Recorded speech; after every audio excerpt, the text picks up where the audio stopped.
What's up guys, my name is Carl and welcome to Tech Hunter. So today we're going to be going over 3 PC builds. I generally do this monthly if I can, generally bi-monthly seems to be the way it actually happens. I've got 3 builds today. It's a 450, a 850 and a £1,200 PC. Each of them are all subjective and completely up to you, whether you want to spend more or less on storage, more or less on cooling, and more or less on looks and RGB and that kind of stuff. Within my builds, I generally kind of stick to what I feel would be a good amount of kind of all of those. If I add an extra cooler, you'll see it. If I add extra fans or RGB or that kind of stuff just to spice things up a bit, I have. And again, if I've opted for none of them, it's purely to keep the price as low as possible. So without further ado, let's have a look at our first build. Right then, let's kick things off with our £450 build. And that is a micro ATX build. It's quite small, it's quite compact, but what we are getting is some decent price to performance. This is using some maybe older hardware than some of you may be happy using, but the thing is, it's old but gold. The main thing I'm talking about there is the Ryzen 3 1200. It's a 4-core, 4-thread CPU. It's okay for what it is, but it only costs £44 brand new. You can get the, I think it's the Athlon CPUs are going for around that sort of price right now, and they're only 2 cores, so we're getting 4 physical cores with this Ryzen 3 1200, and as you can see, it's around about 45 to 50 pounds. And for me, it's a bit of a no-brainer when you're shopping at that low of a price point for your CPU. But a quad core for 50 quid. It's pretty good, to be honest. For the motherboard, we've got the TUF B450M Plus Gaming motherboard. Again, it's a pretty nice looking board. We've got some included RGB lighting in there. We've also got a kind of nice aesthetic in general, as well as some decent I/O to go with this very, very low budget board. So up next, I've set in a parametric filter. So we've got pretty much the cheapest DDR4 3000 RAM. If 32 or 3600 is available, that's an option, but at the moment DDR4 3000 16 gigs of RAM is available for £52 or £53 in the UK right now with free shipping, and that is Corsair Vengeance LPX. With the older Ryzen stuff, it's not as crucial to get the higher speed, maybe 36 to 4000 speeds, which you can see around. The 3600 being the recommended for the newer Ryzen 3000 series CPUs, but the 3000 is absolutely fine. 3000 megahertz is great and perfect for the budget we're trying to stick to as well. We could spend an extra 40 or 50 pounds on faster RAM and not really gain a lot out of it. For storage, I feel like a 480 gig Kingston SSD is absolutely fine. We get our decent fast boot up and shutdown times. Programs load up more or less instantly with the SATA SSDs. No real downsides to them, to be honest, other than they're not as fast as, say, an NVMe one, which you can pick up nowadays for about £10 more, so that's an option if you really want to. So I probably would recommend that. Maybe spend the extra £10 and grab, I think, a WD Blue. We'll see one later on in the video for, I think, £52, so that's definitely an option. But 480 gig is a good amount to get you going with a gaming PC. You think, say, gaming consoles generally ship with 500 gigs for now to begin with, and you can always just upgrade that in the future, whether you add an M.2 like I mentioned, or just add a big old fat 3.5-inch hard drive. For the GPU, we've got the 1650 Super. The 1650 was kind of hard to recommend in light of the existence of the RX 570 and 580. Again, they probably are better cards if you can pick one of them up second hand for a decent price in good condition. They're going from somewhere between, for 570s, up from about 80 to 100, and some 580s you can get around that price as well. I have picked up 580 up for £90, which will perform around similar or better than this card. But for brand new, this is as good as it gets regards low budget stuff. And the 1650 Super pretty much trades blows with the RX 5500, and most of the time actually outperforms it, surprisingly, for lower price than the AMD equivalent, which is a win for Nvidia in this kind of a market, to be honest. But £150 is pretty damn good, to be honest, and you get a massive improvement compared to the regular 1650. So the Super is definitely recommended over the regular. For the case, we've got the Masterbox Q300L. It can get a little bit toasty in there, so I would recommend maybe getting some extra fans in the front of there, similar to what you see in that picture. Another couple fans to go with the one included at the rear. But again, it has the magnetic dust filters. It's also got a nice little carrying handle. And overall, it's just a nice compact little case which you can pack in a decent amount of hardware. And it's only cost £36, so for less than £40 you can't really complain there. And then for the power supply, we've got a 550 watt Cooler Master 80 plus bronze. It's a bit of a big old chunky beast, but it's a decent wattage which gives you kind of room to grow in the future. You could get a lower wattage, maybe 400 watt one or 450 watt, but I feel like a 550 watt is a decent, to be honest, a decent amount to keep you going, and that gives you the room to grow in the future for maybe a better CPU or a better graphics card. You shouldn't really have to rush out and change your power supply as well. So overall, for less than £450 with that 1650 Super, we're getting a 500 gig SSD, 16 gigs of RAM, and that Ryzen 3 1200. And the best part about all of this kind of system is that for not a lot more money, you can easily upgrade that in the future. You could maybe sell that Ryzen 3 processor and get a Ryzen 5 2600 or 3600 in the future. Or the same with the graphics cards, sell that 1650 Super and then maybe look at purchasing maybe a 1660 Ti or an RTX 2060 or even a Radeon RX 5700. It's completely up to you, and the good thing is everything else in that PC can stay. The only thing you will need to change is maybe the CPU and the GPU if you want more power for both of those tasks. Right guys, up next is our £850 PC.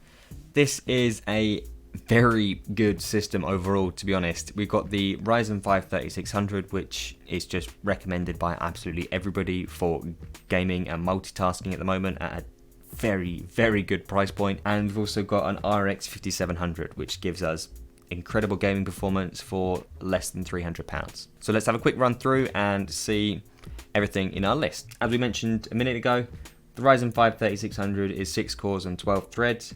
You could possibly get the 3600X for a little bit more money if you want maybe the better out of the box settings and you don't want to fiddle around with the overclocking.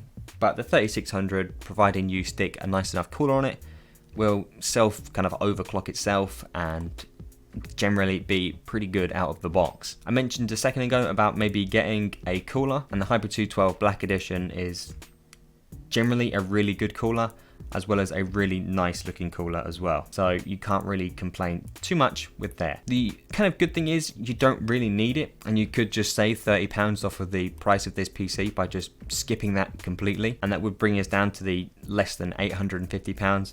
But I kind of recommend it because I feel like it kind of adds a lot to the system regards noise, thermals, and even potentially performance by allowing our CPU to overclock that a little bit higher. For the motherboard, I've gone with the B450 Tomahawk Max, and the reason for this Max branding means that the motherboard is good to go straight from the retailer. You don't have to worry about updating the BIOS because it's already done.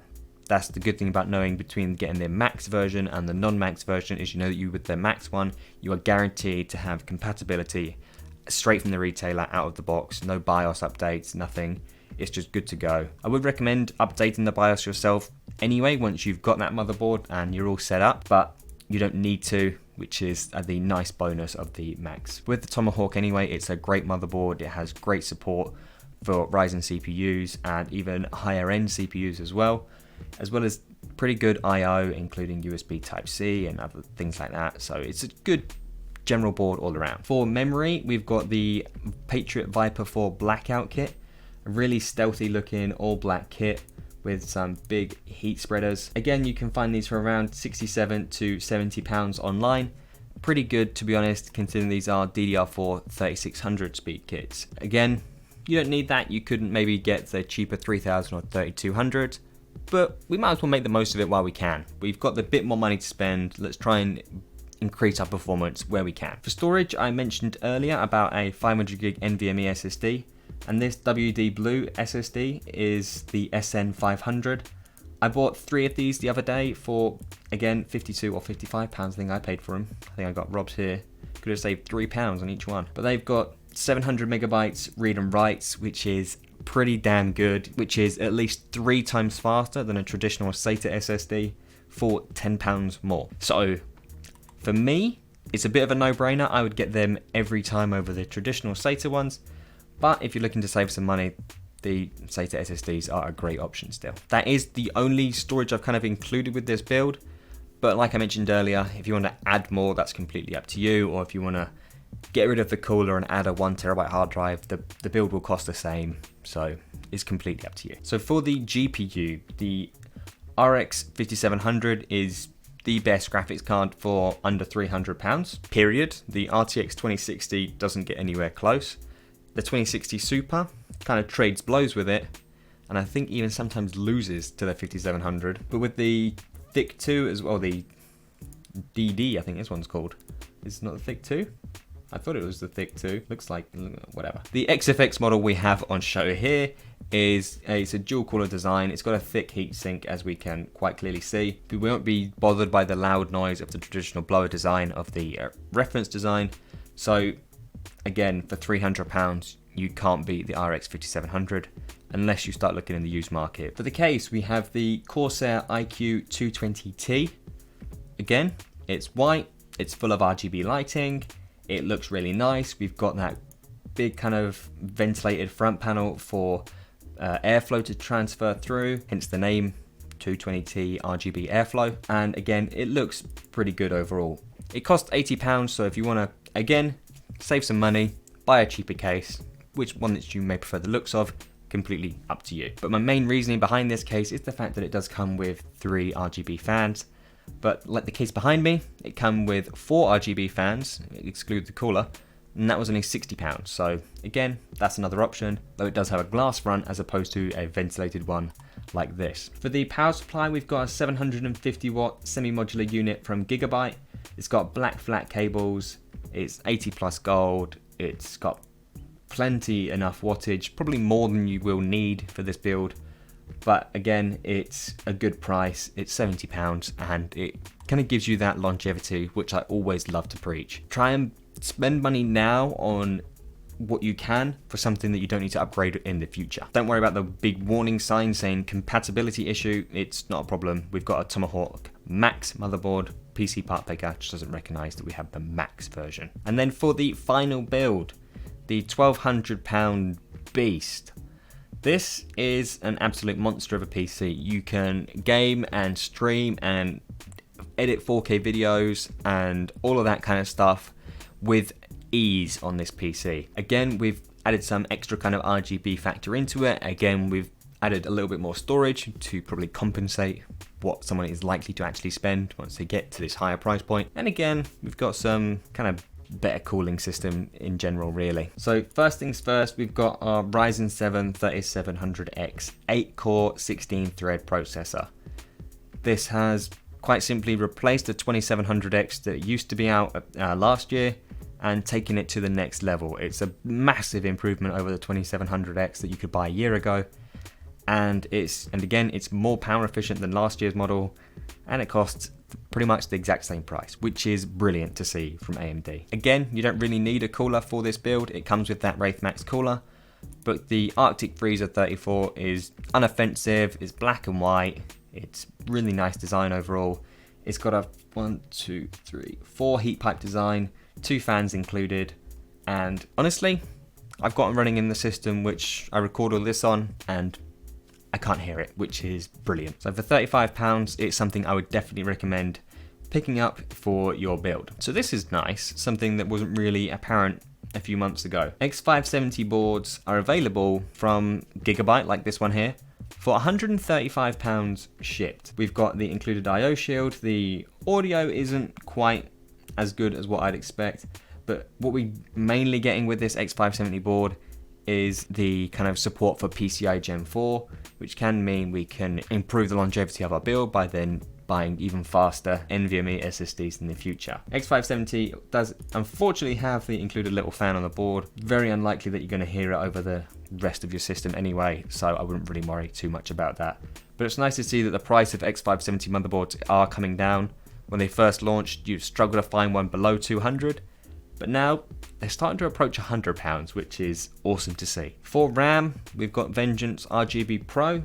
It's not really any better than the Patriot set we just looked at with the Ryzen 3600 build, other than the fact that it has RGB. At the end of the day, if you want to save £20, get the Patriot kit. If you don't mind it and you like RGB, get the Corsair Vengeance Pro kit. It's completely up to you. For storage though, it's really hard to look past this SSD. The Intel 660p and I believe the Crucial P1 generally are always fluctuating in price. One's cheaper than the other one week, the other's cheaper than the other the week later. Don't really know what the deal is regards that, but for £90 you're getting a 1TB NVMe SSD. It's not going to hit those max speeds like you'll see with the Samsung ones, like those 3500s or the Corsair ones that hit those kind of speeds as well, but you're getting, again, 1500 to maybe 1800 megabytes read and writes. And that's just insane for the price compared to what we had to put up with just a few years ago. I've also thrown in a 2TB Seagate hard drive. It's a Seagate Barracuda Compute.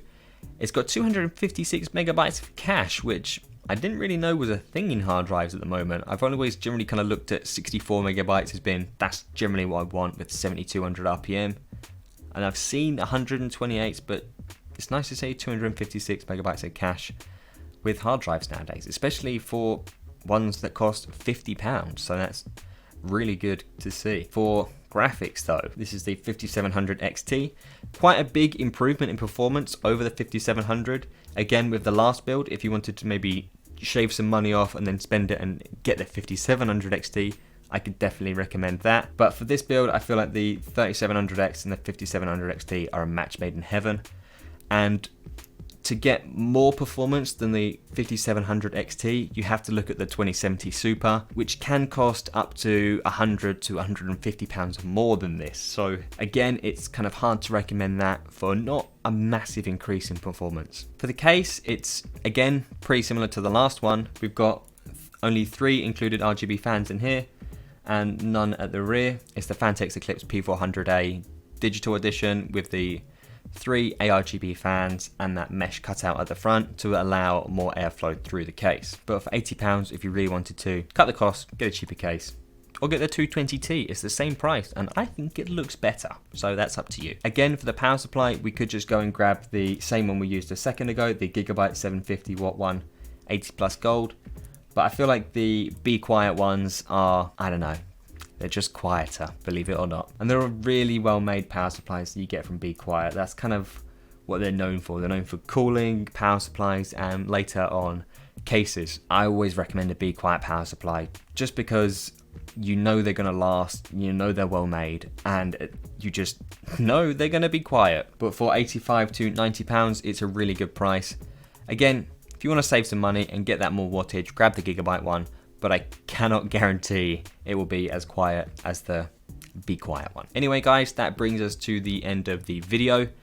If you've got any kind of thoughts on the builds that we built today, or if you fancy leaving your comments down below on what kind of price points you'd like to see next time I do this, feel free to let me know. And if you feel like any of this kind of stuff is helpful for you, please just let me know as well, or message me on Twitter or Instagram. And I can always help you out with some other choices if you've got some questions. Thanks again for watching guys. Please don't hesitate to click that like button down below. And of course, while you're down there, feel free to click that subscribe button and hit that bell icon so you can get notifications as to when these kind of videos go live. Thank you for watching guys. I'll catch you in the next one. Cheers.